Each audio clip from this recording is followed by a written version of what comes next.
नमस्कार, आप लोग उत्तराखंड देख रहे हैं। मैं हूं आपके साथ काजल ठाकुर। भारतीय राष्ट्रीय राजमार्ग प्राधिकरण पूरे देश में राष्ट्रीय राजमार्ग के जरिए सड़कों का जाल बिछा रहा है। केंद्रीय राष्ट्रीय राजमार्ग मंत्री नितिन गडकरी की अगुवाई में सरकार प्लानिंग के साथ साथ इम्प्लीमेंटेशन पर भी लगातार काम करती जा रही है। उत्तराखंड में भी लगातार सड़कों का जाल बिछाया जा रहा है और जनता की राह को और ज्यादा आसान बनाने की हर संभव कोशिश की जा रही है। इन्हीं तमाम विषयों को लेकर एएनबी न्यूज ने भारतीय राष्ट्रीय राजमार्ग प्राधिकरण उत्तराखंड के रीजनल ऑफिसर सीके सिन्हा से खास बातचीत की है। क्या कुछ कहा उन्होंने, आइए सुनते हैं।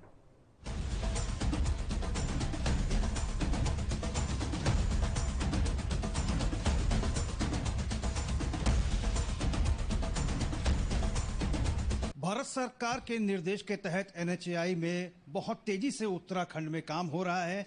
जहां सड़कों के जाल बिछ रहे हैं, वहीं आम जनता को सहूलियत मिल सके, इसके दिशा निर्देश भारत सरकार में राष्ट्रीय राजमार्ग मंत्री नितिन गडकरी द्वारा तमाम अधिकारियों को दिए जा चुके हैं। ऐसे ही उत्तराखंड के एक वरिष्ठ अधिकारी जो कि रीजनल ऑफिसर हैं एनएचएआई के, सीके सिन्हा साहब हमारे साथ मौजूद हैं। आपसे बात करेंगे। सर, सबसे पहले तो हम आपसे जानना चाहेंगे, उत्तराखंड के परिप्रेक्ष्य में अगर हम बात करें तो फास्टैग की बात होती है, तो फास्टैग उत्तराखंड में कहां-कहां लग चुके हैं, क्या मौजूदा स्थिति है उसकी?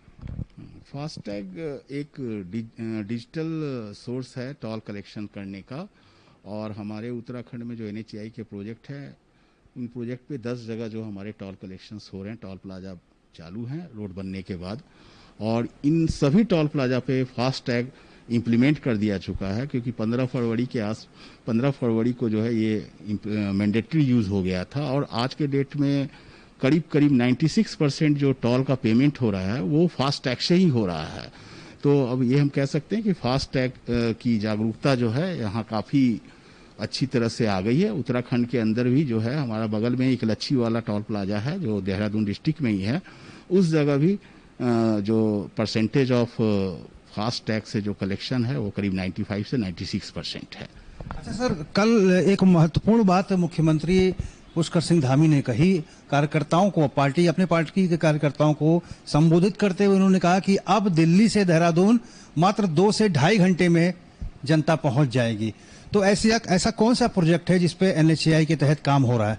हाँ, बिल्कुल उन्होंने सही बात कहा है। बेसिकली क्या है कि दिल्ली से एक नया अलाइनमेंट के साथ एक प्रोजेक्ट डेवलप किया जा रहा है, और वो प्रोजेक्ट जो है हमारे सहारनपुर बाईपास जो बनी हुई है उसमें कनेक्ट हो जाएगी, और सहारनपुर से जब हम छुटमुलपुर की तरफ जाते हैं तो गणेशपुर तक हमारी अच्छी रोड बनके तैयार है, और गणेशपुर से हम देहरादून जो है मोहंड होते हुए कनेक्ट कर रहे हैं, वो भी एलिवेटेड स्ट्रक्चर्स रहेगा।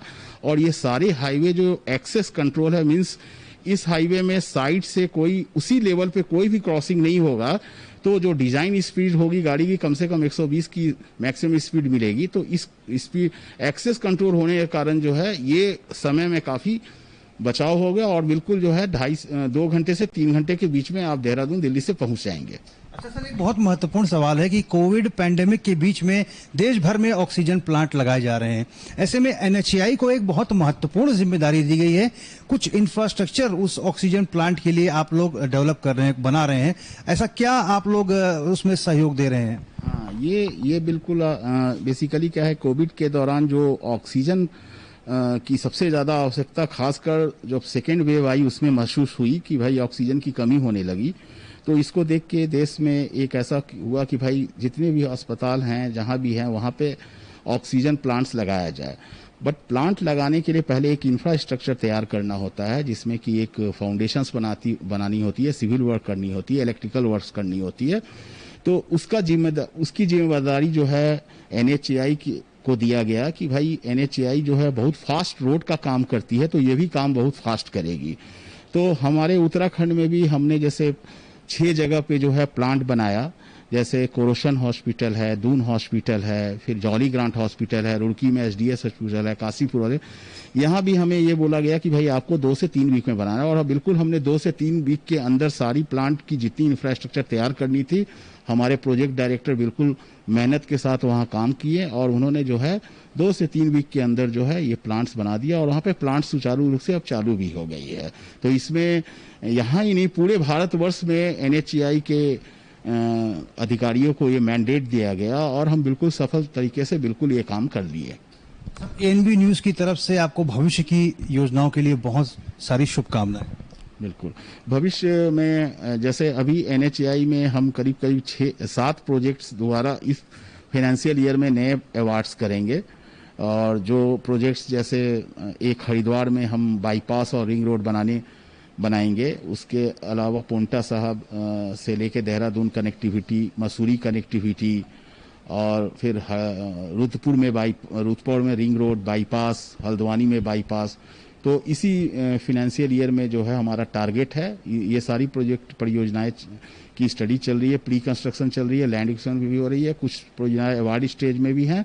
तो इस फाइनेंशियल ईयर के अंदर हम ये सारे, हमारा लक्ष्य है कि ये भी 6-7 प्रोजेक्ट को हम अवार्ड करा के उत्तराखंड में और भी अच्छी कनेक्टिविटी का सुविधा दे, ताकि लोगों को बिल्कुल अच्छा रोड इंफ्रास्ट्रक्चर मिले। हमसे बात करने के लिए सर बहुत बहुत धन्यवाद। धन्यवाद, थैंक यू। हमने बात की NHAI उत्तराखंड के रीजनल ऑफिसर CK सिन्हा साहब से, और हम ANB न्यूज की तरफ से NHAI को भविष्य की योजनाओं की शुभकामनाएं देते हैं और आशा करते हैं कि NHAI इसी गतिशीलता के साथ भविष्य में काम करता रहेगा, ताकि जनमानस को सहूलियत मिलती रहे। अपने कैमरा पर्सन रमन जायसवाल के साथ मैं रोहित विक्रम सिंह, ANB न्यूज, देहरादून। उत्तराखंड के मुख्यमंत्री बनने के बाद पहली बार राजधानी दिल्ली पहुंचे मुख्यमंत्री पुष्कर सिंह धामी ने आज पीएम मोदी से उनके आवास पर मुलाकात की, साथ ही राष्ट्रपति रामनाथ कोविंद से भी शिष्टाचार मुलाकात की। इससे पहले शुक्रवार को महाराष्ट्र के राज्यपाल भगत सिंह कोश्यारी से मुलाकात की थी। ये शिष्टाचार मुलाकात राजधानी स्थित महाराष्ट्र सदन में हुई थी। आज ही धामी कई और मंत्रियों से भी मुलाकात कर सकते हैं। उनका मुलाकात करने का कार्यक्रम, आपको बता दें कि धामी ने 4 जुलाई को उत्तराखंड के 11वें मुख्यमंत्री के रूप में शपथ ली थी। उधम सिंह नगर जिले के खटीमा सीट से 2 बार के विधायक ने तीरथ सिंह रावत की जगह ली। अगले साल उत्तराखंड में विधानसभा चुनाव होने वाले हैं और धामी के पास अब 10 महीने से भी कम का समय बचा हुआ है। ऐसे में उनके इस दौरे को काफी अहम माना जा रहा है।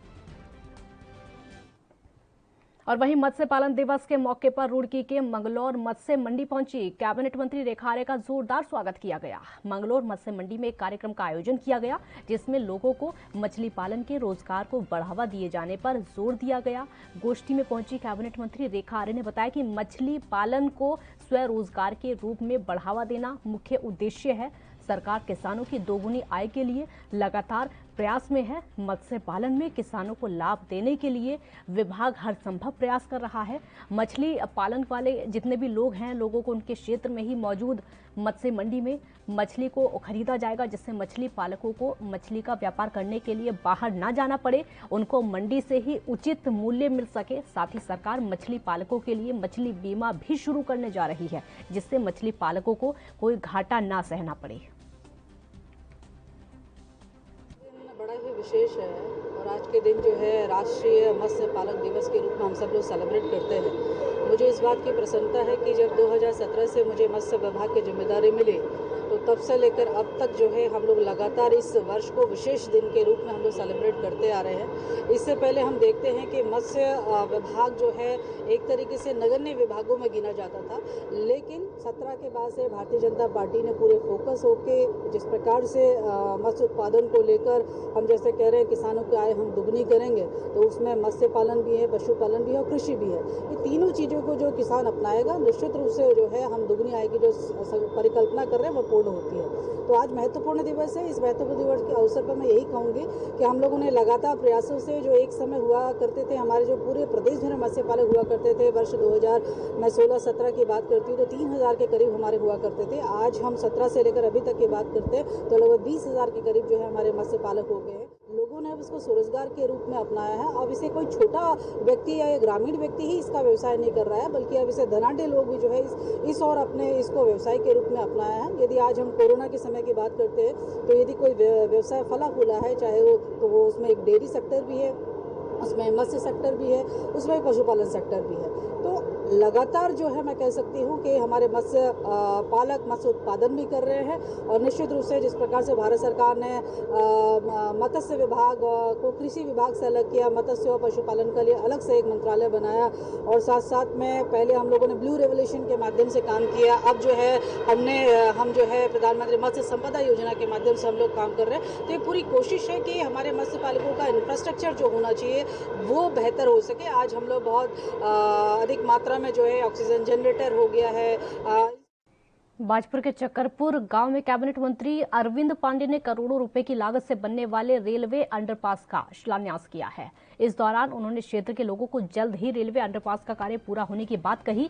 और आपको बता दें कि कैबिनेट मंत्री अरविंद पांडे बाजपुर के ग्राम चक्करपुर पहुंचे, जहां पर कैबिनेट मंत्री अरविंद पांडे ने 2,53,00,000 की लागत से बनने वाले रेलवे अंडरपास का शिलान्यास किया।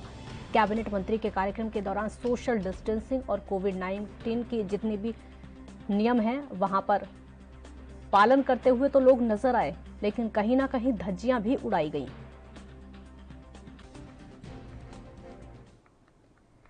जहां एक और कोरोना की कहर लगातार बढ़ता चला जा रहा है, तीसरी लहर आने की तैयारी है, डर लोगों में साफ तौर पर दिखाई दे रहा है। सोशल डिस्टेंसिंग का पालन करने को कहा जा रहा है, लेकिन फिर भी लगातार इसकी धज्जियां उड़ाई जा रही हैं। वैक्सीनेशन को लेकर सरकार लोगों को लगातार जागरूक कर रही है, लेकिन वैक्सीन की कमी के चलते लोगों को वैक्सीन नहीं लग पा रही है। मंगलौर के गुरुकुल नारसन में स्थित राजा महेंद्र प्रताप प्रेम विद्यालय इंटर कॉलेज में वैक्सीनेशन शिविर लगाया गया है, लेकिन इस शिविर में वैक्सीन ना होने के कारण लोग परेशान हैं। वैक्सीन लगवाने के लिए लोगों को कई चक्कर काटने पड़ते हैं। वैक्सीनेशन के लिए शिविर में पहुंचे लोगों का कहना है कि कई चक्कर काटने के बाद भी हमारा वैक्सीनेशन नहीं हो पा रहा है।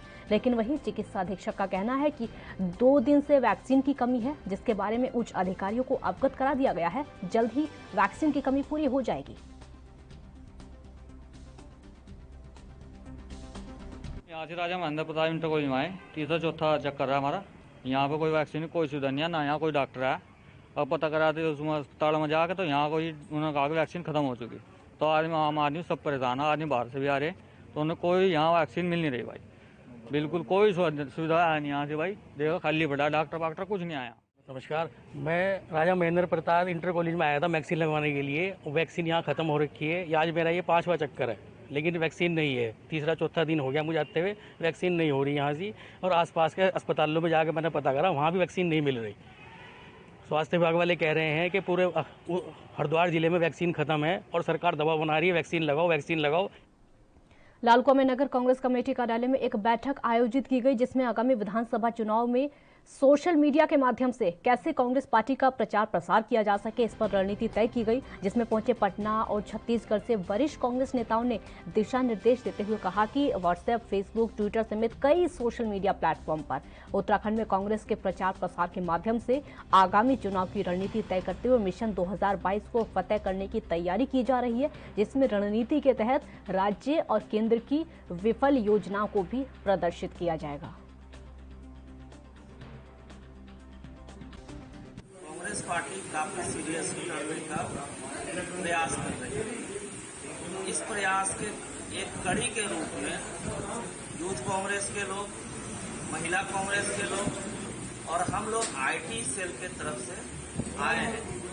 कांग्रेस पार्टी चाहती है कि आम जन तक कांग्रेस की बात सोशल मीडिया के माध्यम से पहुंचे और आम जन की क्या कठिनाइयां हैं, क्या उनके तवक्को, क्या उनकी उम्मीदें हैं कांग्रेस पार्टी से। उत्तराखंड में आगामी विधानसभा चुनाव के मद्देनजर आजाद समाज पार्टी के द्वारा जनसंपर्क को ज्यादा तेज किया जा रहा है। आपको बता दें कि आजाद समाज पार्टी और भीम आर्मी के द्वारा जाति तोड़ो समाज जोड़ो साइकिल यात्रा अभियान चलाया जा रहा है। इसी क्रम में आजाद समाज पार्टी के प्रदेश अध्यक्ष महक सिंह ने बताया कि बहुजन समाज को जोड़ने के लिए और इकट्ठे करने के लिए साइकिल यात्रा का आयोजन किया गया है, जिसमें साइकिल यात्रा का आज 6ठा दिन है। उन्होंने कहा कि जिस प्रकार से भाजपा के राज में समाज को तोड़ने का काम लगातार किया जा रहा है, तो वहीं आजाद समाज पार्टी के द्वारा समाज को जोड़ने का काम किया जा रहा है। प्रोग्राम जाति तोड़ो समाज जोड़ो साइकिल यात्रा का 6ठा दिन है। 6ठी विधानसभा में आज साइकिल यात्रा है वह विधानसभा खानपुर में, और खानपुर के विधानसभा अध्यक्ष भाई परवीन नोटियाल जी, मांगेराम जी भाई किरत करणवाल जी और इन सभी साथियों के नेतृत्व में ये साइकिल यात्रा निकाली जा रही है। इस साइकिल यात्रा में सभी साथी इन भाइयों का समर्थन करने के लिए पहुंचे हैं और आज ये साइकिल यात्रा बड़े ही भव्य तरीके से इस साइकिल यात्रा का खानपुर विधानसभा के लास्ट गांव में समापन किया जाएगा। इस साइकिल यात्रा के माध्यम से हम संदेश देना चाहते हैं कि जिस प्रकार से देश के अंदर जाति के नाम पर, धर्म के नाम पर, टोपी के नाम पर, गाय के नाम पर, दाढ़ी के नाम पर लोगों को मारा जाता है, काटा जाता है, तो देश में सबसे पहले इंसानियत कायम होनी चाहिए। आज का जो प्रोग्राम है, हमारी पार्टी जो है अपने बहुजन समाज को, जो सोया समाज है, उसको जगाने का काम कर रही है। 15 छोड़ 85 जोड़, जाति तोड़ समाज जोड़, इसके माध्यम से जो है साइकिल यात्रा जो है घर घर जा कर के जो है हम लोगों को जगाने का काम कर रहे हैं। जो हमारा संविधान है उसे बचाने का काम कर रहे हैं और जो भाजपा की जो है नीतियां हैं, जो तानाशाही। बाजपुर के भगत सिंह चौक पर अंतर्राष्ट्रीय हिंदू परिषद के कार्यकर्ताओं ने राजस्थान में गौ तस्करों द्वारा राष्ट्रीय बजरंग दल के नगर अध्यक्ष की हत्या के विरोध में जमकर प्रदर्शन किया। इस दौरान अंतर्राष्ट्रीय हिंदू परिषद के कार्यकर्ताओं ने राजस्थान और केंद्र सरकार के दोषियों को फांसी दिए जाने की मांग की है। दोनों सरकारों से कहा है कि दोषियों को फांसी दी जाए। अंतर्राष्ट्रीय हिंदू परिषद के कार्यकर्ताओं ने नारेबाजी करते हुए मृतक के परिवार को 50 लाख की आर्थिक सहायता और परिवार के एक सदस्य को सरकारी नौकरी दिए जाने की बात कही। आपको बताना चाहते हैं कि झालावाड़ जो कि राजस्थान में है, हमारा एक राष्ट्रीय बजरंग दल का नगर अध्यक्ष कृष्णा वाल्मीकि, जिसको कि गौ तस्करों ने और कसाईयों ने मिलकर मारा है, वहां पर सागर कुरैशी और उसके 5 अन्य साथियों ने इस घटना को अंजाम दिया है। वो भी सरेआम बीच बाजार में उसका अपहरण करके लाठी डंडों से मारा गया है, पीटा गया है। और ये संदेश दिया गया है हिंदू संगठनों को और हिंदू समाज को कि अगर आपने हमें रोकने की कोशिश करी तो उसका परिणाम गौ रक्षकों की हत्या होगा। हमारी राजस्थान सरकार और केंद्र सरकार से यही मांग है कि इन दोषियों को सख्त से सख्त सजा, जैसे कि फांसी की सजा से कम न दी जाए और उसके परिवार को सरकारी नौकरी और 50 लाख का मुआवजा दिया जाए। उसको लेकर आज अंतर्राष्ट्रीय हिंदू परिषद और राष्ट्रीय बजरंग दल के बाजपुर के कार्यकर्ताओं ने भगत सिंह चौक पर प्रदर्शन करा है और यह संदेश दिया है कि हिंदू समाज को कि देख लो कि ये गौ तस्कर कभी ना रुकने वाले हैं, भले ही कोई कितना भी कुछ कह ले। हमारा सभी हिंदू साथियों। देहरादून में ब्लॉक विकासनगर क्षेत्र के ग्राम पंचायत कुंजा ग्रांट में सफाई को लेकर वैसे तो गांव के लोग भी जागरूक होते नजर आ रहे हैं। ग्राम प्रधान सुमन लता द्वारा ग्रामीणों की समस्या को देखते हुए घरों से निकलने वाले वेस्ट पानी को अंडरग्राउंड करने का काम किया जा रहा है। प्रधान का कहना है कि हमारे गांव के लोगों को रास्ते में चलने में बड़ी समस्याओं का सामना करना पड़ता था। लोग सुबह सुबह अपने घर से जब मंदिर या फिर मस्जिद के लिए निकलते थे साफ सुथरे होकर, लेकिन गांव में सड़कों पर फैली गंदगी की वजह से ग्रामीणों को खासी दिक्कतों का सामना करना पड़ता था। अब वहां पर मरम्मत का काम चल रहा है।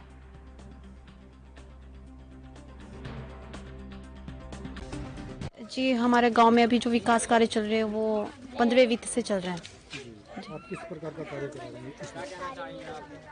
जी, मैं स्वच्छता से संबंधित कार्य करवा रही हूँ। अभी सीवर पाइप का काम चल रहा है 2 दिनों से। उसमें ये है कि जैसे कि जो हमारा पानी आता है नाले का या जैसे बाथरूम टॉयलेट्स का, तो उसको अंडरग्राउंड करके उसका निकास ऐसी जगह निकालना ताकि रोड पे पानी ना फैले और कोई गंदगी भी ना आए। गांव में ज्यादातर देखने को मिलता है इधर उधर सड़कों पे पानी फैला हुआ है। जी, क्या सभी जगह आप इस प्रकार के इंतजाम कर रहे हैं? बिल्कुल, क्योंकि अभी हमारी जो पेयजल संस्था समिति है उसके माध्यम से भी हम स्वच्छता संबंधी कार्य करवाएंगे। क्योंकि अभी जो उन्होंने कनेक्शन किए थे, तो अभी जो उन्होंने खुदाई करी। एक ब्रेक के लिए यहाँ पर रुकेंगे, जल्द हाजिर होंगे। आप देखते रहिए ANB न्यूज।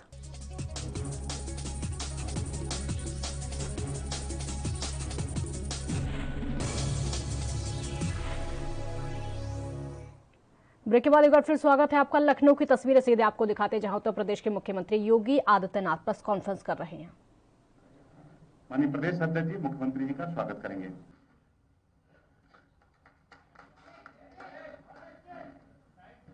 मैं आग्रह करूंगा आदरणीय JPS राठौर जी से माननीय प्रदेश अध्यक्ष जी का स्वागत करने का कष्ट करें। आदरणीय JPS राठौर जी।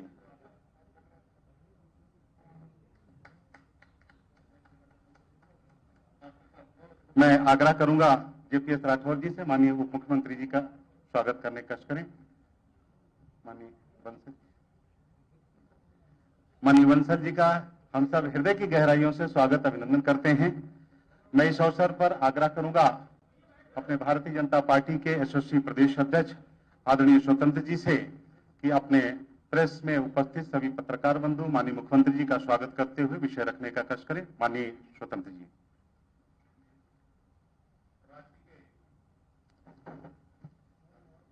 लोकप्रिय मुख्यमंत्री परम आदरणीय योगी आदित्यनाथ जी,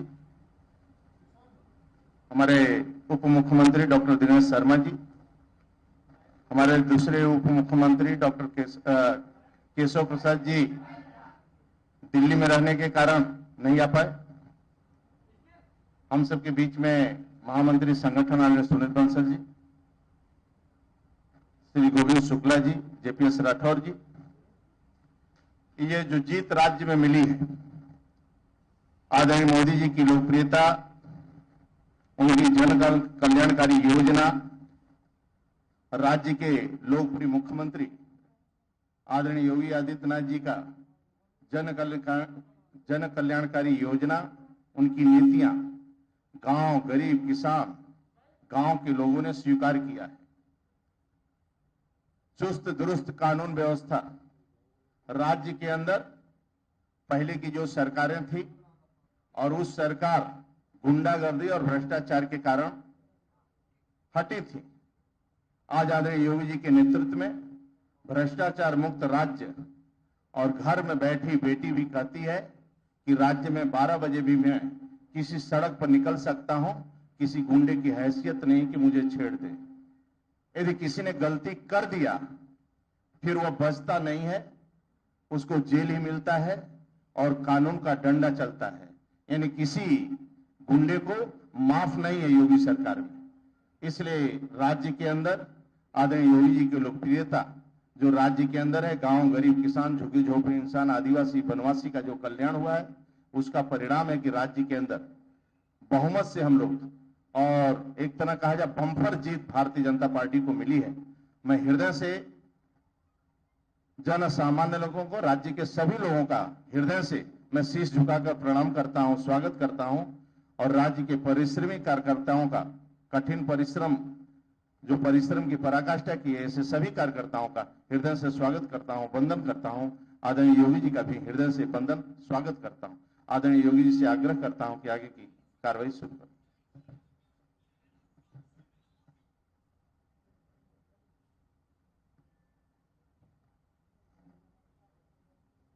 मित्रों, मैं आज की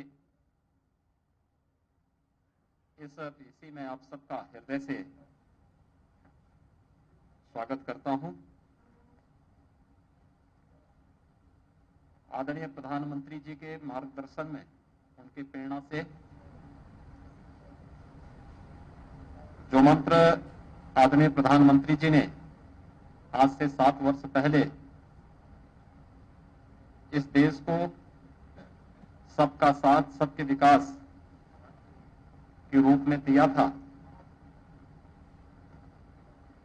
पिछले 7 वर्षों के दौरान प्रदेश के अंदर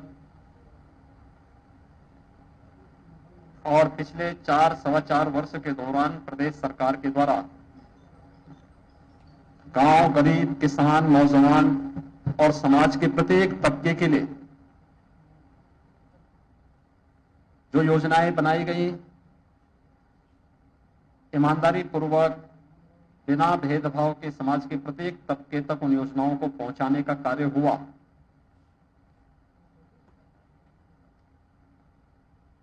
केंद्रीय नेतृत्व के मार्गदर्शन में प्रदेश संगठन और सरकार ने मिलकर के जन जन तक उन योजनाओं को बिना भेदभाव के पहुंचाने का कार्य किया। त्रिस्तरीय पंचायत चुनाव के परिणाम उसके जीवंत उदाहरण है। त्रिस्तरीय पंचायत चुनाव, आज क्षेत्र पंचायत के चुनाव परिणाम सामने आ रहे हैं। हम सब जानते हैं कि 26 मार्च को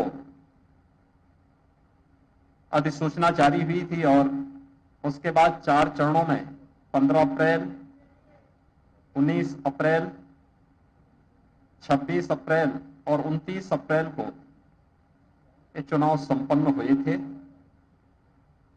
जिसमें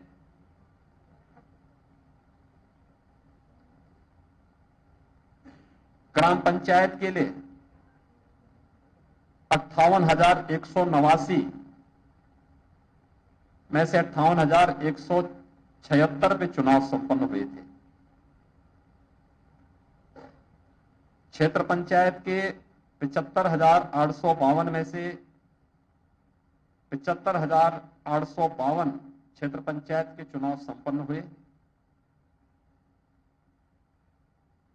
ग्राम पंचायत सदस्य के 7,32,485 कुल सीटों में से सभी पर यानी 7,32,485 पे चुनाव संपन्न हुए।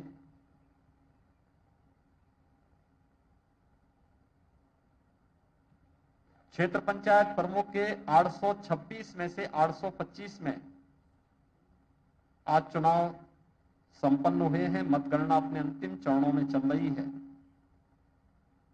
जिला पंचायत की 3,050 सीटों पर चुनाव संपन्न हुए थे,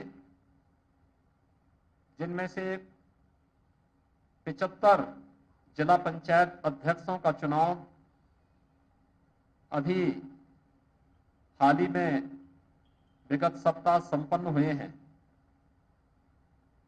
यानी कुल 8,70,477 में से 8,70,463 ये चुनाव संपन्न हुए, जिसमें मेंबर चुने गए, ग्राम प्रधान, क्षेत्र पंचायत समिति के सदस्य, जिला पंचायत के सदस्य। आज प्रमुखों का चुनाव हुआ है, क्षेत्र पंचायत के प्रमुख का चुनाव हुआ है और इससे पहले जिला पंचायत अध्यक्ष के चुनाव भी संपन्न हो चुके हैं। जनता का जो रुझान था वह भारतीय जनता पार्टी के पक्ष में था और मुझे बताते हुए प्रसन्नता है कि पार्टी की जो रणनीति थी